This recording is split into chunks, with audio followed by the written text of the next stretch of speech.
This did not come from the voters. What is the impact here that it came from the legislature instead of the referendum? Well, I think it matters, and I actually think it's all connected. You know, I think certainly this step would not have happened were it not for the fact that people have been hitting the streets for the past 3 weeks, and even longer, for so many years, demanding changes take place. And so even though it's happening at this particular level, it doesn't dismiss the amazing work, I think, of the protesters who have just been pushing this issue, who have been demanding changes. And it demonstrates in so many ways that mass protests do work. I think we're having this conversation again. We've had it time and time again, but we're certainly having it now because of the climate, because of the political climate, and the fact that people have been toppling Confederate monuments and statues, and we've been talking about the problem of these symbols and how they represent a racist past. And so it certainly is all connected. And Keisha, I want to stick with you because you wrote about all of this and the destruction, you say, of the monuments to the Confederacy, saying this is not about erasing history, but instead learning from history. What's the main point about the Confederacy that you think that people are missing out on? Well, people need to understand that the Confederacy upheld an undemocratic vision of America. And this is key because ultimately the underlying reason that we had a civil war in this country was because of conflicts over the issue of slavery. And the Confederate States of America, they were fighting to uphold slavery. Some people will say, well, they were fighting for states' rights. Well, yes, but states' rights to do what? To keep Black people enslaved. And in the end, if we uphold these symbols, what we're saying is this is a good thing. We're saying that, well, this is a moment of our past that we treasure.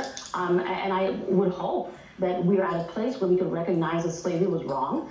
It was evil. We should not have had it in this country or any place in the world. And we absolutely should not be celebrating the people who stood for it. And Rashad, when you look at that timeline of when most of these monuments were erected, the Southern Poverty Law Center has a great illustration of this. What is your big takeaway here? Well, there was definitely an attempt to retain not only the historical sentiment of those that fought for the Confederacy, but also a way of saying that racism and racial sentiment has gone absolutely nowhere. And so this was a compromise that the United States of America should have never engaged in. And we are now finding out why we should not have engaged in that level of compromise. And when you look at this timeline, not only have you seen the erection of these particular statues, you have also seen continually an advocacy against these statues. Only now, and I agree with the guest, because of protest, mass demonstration, and the changing of the narrative, are you seeing a significant expression of not only Black people and every freedom-loving American, period, coming against these symbols of oppression. And we as taxpayers have to pay for that. I don't understand why me as a taxpayer or you as a taxpayer would have to literally fund symbols of our own oppression. In the meantime, we had Keisha, Princeton University announcing this weekend that they plan to remove Woodrow Wilson's name from its public policy school. Wilson was a two-term president, of course. He segregated the civil service after decades of racial integration. 5 years ago, students were demanding this. Why do you think they're doing it now?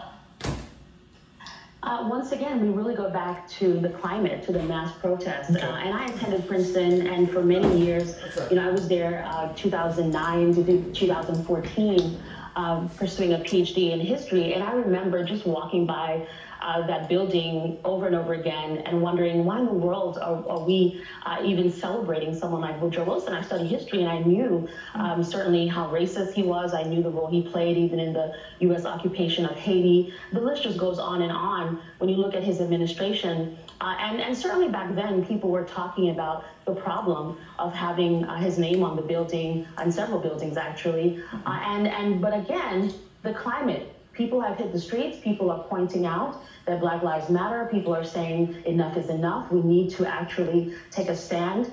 Yes, we can argue that this is symbolic, but ultimately it's an important step in the right direction. I hope that Princeton will follow up and also make some changes in their hiring practices and their admitting practices, and the list goes on. But certainly this is a vital step.